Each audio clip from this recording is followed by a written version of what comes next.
Hey guys, welcome to another tutorial of the Solution Journals. Today we will learn how to make your TikTok account public.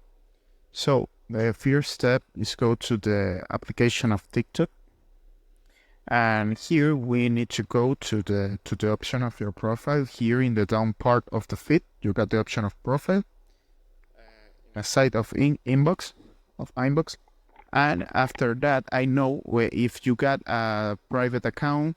Here in the superior part of the bubble of your profile, of the picture of your profile, you got a banner where set private account. So if you got a private account, if you want to switch that private account to public, the only thing you need to do is go to the settings here in the superior right corner in these three lines. And after that, you need to pick here in settings and privacy. So after that, you need to go to the second option here in privacy.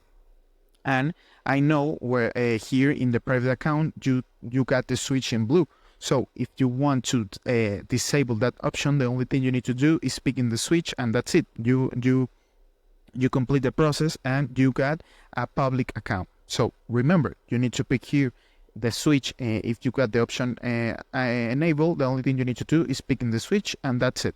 You change your TikTok account. So I hope this tutorial was helpful for you. Follow us for more content like this.